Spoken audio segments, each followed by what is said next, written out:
Still like that tartness in the cranberry sauce. Nature's candy.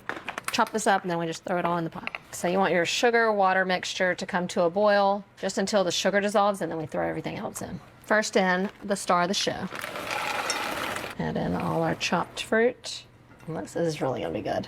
Also going in with some chopped pecans, a little bit of salt, and then some cinnamon and nutmeg. So when the cranberries start to cook, they're gonna pop. They're also gonna release some pectin, which is really gonna help, thicken this whole mixture up. That's it. So we bring this to a simmer and we cover it and then just let it go for about 30 minutes. This cranberry goodness smells so good. And you can see all those cranberries have burst. It's turned that deep red color. This is gonna be one of those things that's gonna thicken as it cools. So I'm just gonna take it off the heat and let it cool completely before we serve it up. Look at this cranberry sauce. See how it's thickened? Now that it's cooled, everything has settled. It's that beautiful red color. You can see all the texture. I'm just gonna take one little taste. I'm not gonna eat that whole bowl, even though I probably could. I already know my mouth just started tingling. That is good. It is tart still. Plenty of tartness from the cherries. All those other fruits have just kind of blended in with the cranberries. You really can't pick them out too much. There's not a huge difference in texture. It's just the nuts that give the texture. I will be making this year. You should too.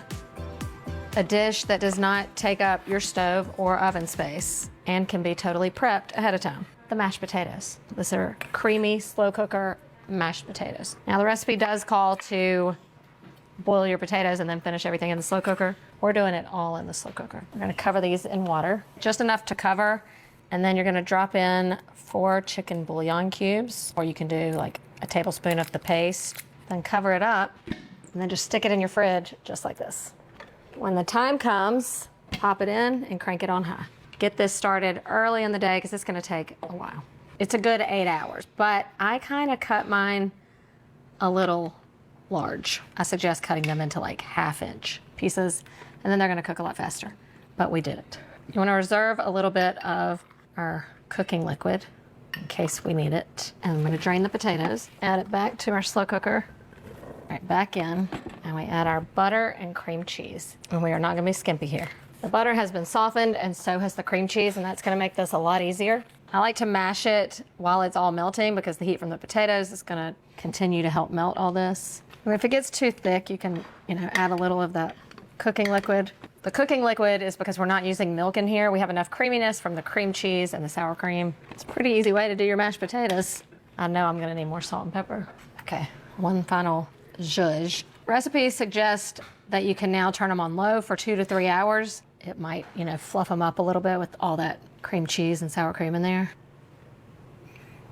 Oh yeah, oh yeah. If you keep your Thanksgiving casual, then you could serve it straight from here. Just give your little edges a white, and then you could garnish it right inside the slow cooker. And that might be your easiest way to ever make mashed potatoes. It does take a while, but when you have them cut up and ready to go the night before, then you're good to go. I like that cream cheese in there. You already get a little bit from the sour cream, but that cream cheese gives it a whole different flavor. While you could serve these up with your Thanksgiving gravy, to be honest, it really doesn't need it. I feel like you're for sure gonna do this one, right? No Thanksgiving menu is complete without a green bean casserole. And what you're gonna notice about this make ahead green bean casserole is that there will be no cans involved. No canned green beans and no can of cream of. And we're gonna start with melted butter. This recipe is interesting because instead of adding milk or something to make our cream of, we're just gonna use sour cream. So I've got my butter melting. I'm gonna go ahead and add my onion now to help flavor this part. And you just cook this for just a couple minutes. Also gonna go in with the seasonings, some salt, and also a little bit of sugar. And now a little bit of flour. And then you just cook this down for about a minute. And then a cup of sour cream, which I've never done this before. It's like cream of sour cream. I guess the main purpose here is that flour will just kind of absorb any liquid from the green beans. I got the frozen French cut green beans because they're just closer to the fresh and they're a little less like mush. So as these thaw, they're gonna release a little liquid and it'll blend in with that roux. Once this comes together, that's basically it. I do wanna add a little some pepper in there. Really, you can put in whatever you want here. So we are ready for the casserole dish. And this one, we're gonna go ahead and top cheese and then the good stuff. Crushed buttery crackers. A little melted butter. Another casserole done. I'm covering with foil because after it's cold throughout, I'm gonna wanna cook it covered for the first part and then uncover it. Another one. All right, it's still really cold, so I'm just gonna pop this green bean casserole in, 350. I'm gonna go about 20 minutes, and then I will uncover and go about another 20 minutes or until it's browned and bubbly.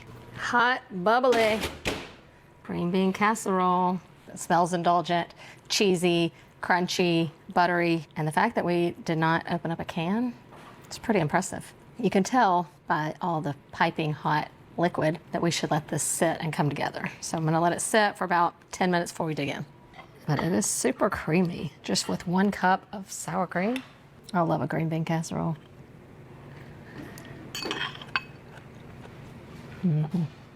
I love using the frozen because they still have a little bit of crunch to it. And of course, as it sits, it's gonna be less like runny, it's gonna be thicker. The flavor is amazing. And that little crunchy, crackery, cheesy top. Skip the can this year. This is a great green bean casserole to make ahead. It wasn't until I got older that I started loving having something cold and crunchy to balance out all those casseroles. So Brussels sprout salad is the perfect solution. This, while it is a salad, is somewhere between a salad and a warm vegetable because it comes with a bacon dressing, a warm bacon dressing. So the good news is it's not gonna take up any oven space. So these have been washed and prepped, and I'm just gonna keep them in a Ziploc bag. All right, get out all the air so they don't turn brown. Pop this in the fridge. All right, we are making a warm bacon dressing. But Nicole, how's it gonna be warm the next day?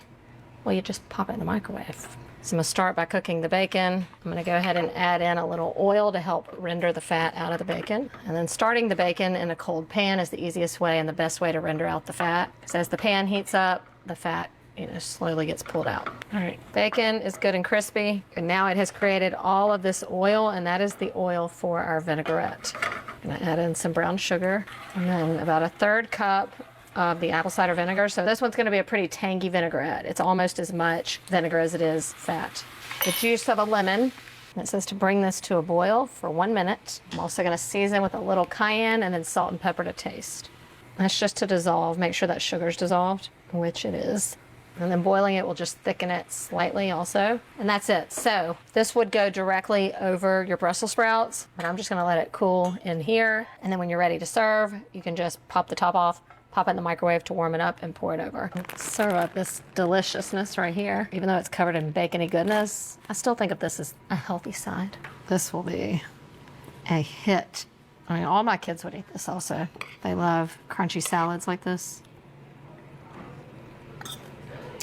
The dressing is like a sweet and sour, so it kind of balances out the bitterness that you find sometimes in Brussels sprouts. And then you get that kind of like salty crunch from the bacon. But the best part, see like the little nooks and crannies that are within the Brussels sprouts, all that dressing is like getting in there. So when you bite into it, you kind of get the burst of that vinaigrette. The perfect like healthy crunch to pair with all those indulgent casseroles. Will be the easiest one if you make that ahead. I have proven that you can make incredible side dishes way ahead of time.